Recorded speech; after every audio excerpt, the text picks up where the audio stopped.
With the election just 2 days away, there has been a flood of advertisements trying to sway voters. Several of those ads focus on Missouri Constitutional Amendment 3, also known as the tobacco tax increase. KOMU8's Laura Barczewski joins us with a Target 8 fact check of an ad supporting the amendment. If Amendment 3 is passed, there would be a 60-cent tax increase on cigarettes, and cigarette wholesalers would have to pay a 67-cent fee per pack of cigarettes. The money generated by this amendment would go into a fund called the Early Childhood Health and Education Trust Fund. But some are worried the money won't go into that fund and would get used for other purposes. Vote Yes on 3 for Kids has released several ads concerning the issue. I went through one of its more popular ads line by line to see if the claims were true, false, or incomplete. Here's what I found. Education, adults. The ad by Vote Yes on 3 for Kids claims, investing in our education will improve the economy. Target 8 found this claim to be true.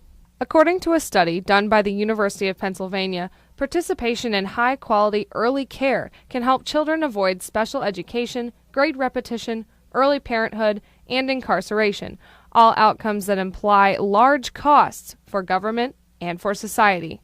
The ad continues. Preparing kids like me for better jobs, raising graduation rates. This is true.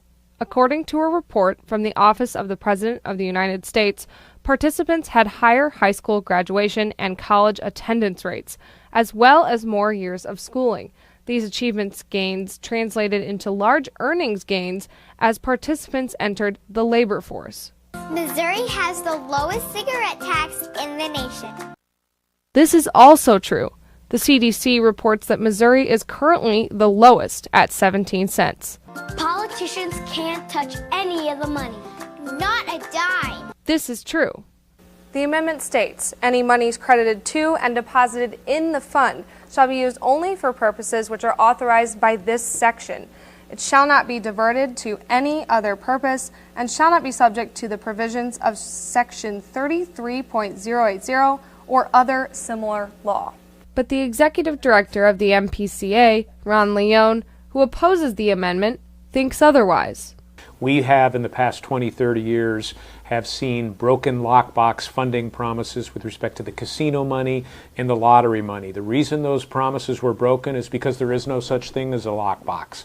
The money that would be generated by Amendment 3, assuming it passes, goes through Jefferson City. It goes through the appropriations process. So we think the wording is very clear that the politicians cannot divert the money. And we learned from the gaming and the lottery stuff where the money just went into general appropriations or into general revenue and was later diverted. And so we've put some of those safeguards in.